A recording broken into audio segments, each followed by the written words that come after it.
எல்லாருக்கும் வணக்கம். இந்த பதிவில் எதை பற்றி பார்க்க போகிறோம்னா, அதாவது மக்களே நல்லா கேட்டுக்குங்க. பிஜேபியோட அதாவது ஹச் ராஜாவோட இன்னொரு குரல் தான் விஜய் அப்படின்னு விடுதலை சிறுத்தைகள் கட்சி தலைவர் திரு அண்ணன் திருமாவளவன் அவர்கள் சொல்லியிருக்காங்க. நீங்களே சொல்லுங்கள் மக்களே, ஹச் ராஜாவோட இன்னொரு குரல் தான் வந்து விஜயா?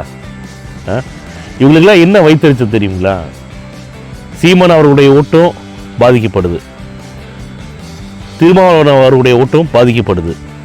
விஜய் அவர்கள் வந்து அரசியல் கட்சி ஆரம்பித்து வந்த உடனேயே இவர்களிடம் இருக்கக்கூடிய இவர்களது சமூகத்தினரும் கூட இவரோட கட்சியில் இருக்கக்கூடிய எல்லாருமே அடுத்தடுத்து எல்லாம் வெளியில் வர ஆரம்பிச்சிருவாங்க.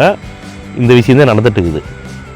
அதாவதுங்க, ஒரு சமூகத்துக்காகவும் சரி நாங்கள் மக்களுக்காக போராடுவோம்னு சொல்லிட்டு நீங்கள் நல்லா யோசிச்சு பாருங்கள். திருமாவளவன் அண்ணனை பற்றி முன்னாடி இருந்த திருமாவளவன் அவருக்கும் இப்போ இருக்கக்கூடிய திருமாவளவன் அவருக்கும் பாருங்கள், அவங்களுடைய சமூகத்தில் இவங்க யாரெல்லாம் உயர்த்தி வச்சாங்க பாருங்கள். உயர்றதுக்கு இவங்க காரணமாக இருக்காங்களா சொல்லுங்கள்?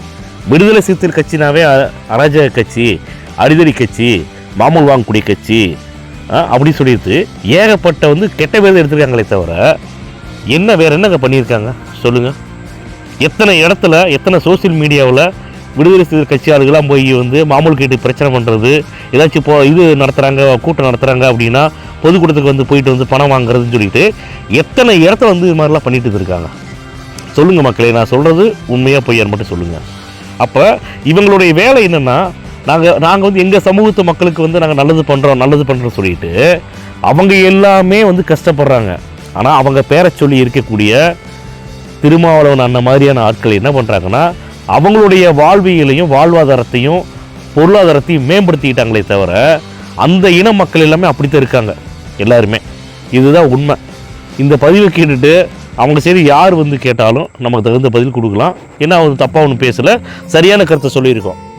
ஏன்னா இவங்க ஆளுங்கட்சிக்கு வந்து ஜால்ரா போட்டுக்கிட்டு, ஆளுங்கட்சிக்கு வந்து கும்பிடு போட்டுக்கிட்டு, ஆளுங்கட்சிகிட்ட வந்து ஒரு சீட்டு 2 சீட்டுக்கு வந்து பிச்சை கேட்டுக்கிட்டு, அவங்க என்ன சொன்னாலும் தலையாட்டிக்கிட்டு, ஆளுங்கட்சி தப்பு கூட்டணிங்கிறது என்னங்க?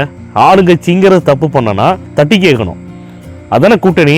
ஆளுங்கட்சி எது பண்ணாலும் ஜால்ரா போடுறது வந்து கூட்டணியா? அதுக்கு பேர் இது வந்து மக்கள் சேவையா? மக்களுக்கு நல்லது பண்ணக்கூடிய கட்சியா? அதனால் இவர்கள் எல்லாருமே அகற்றப்பட வேண்டிய கட்சிகள் தான். மக்கள் சரியான தீர்ப்பை வந்து 2026 சட்டமன்ற தேர்தலில் சரியான தீர்ப்பை வழங்குவாங்கிறது எனக்கு நம்பிக்கை இருக்குது. என்னுடைய குரல் போல தான் சில பேர் என்ன பண்ணுறாங்கன்னா, தமிழக மக்கள் வந்து குரல் கொடுக்க ஆரம்பிச்சிருக்காங்க, விஜய் தான் அடுத்த முதல்வர் அப்படின்னு. இது நிச்சயம்.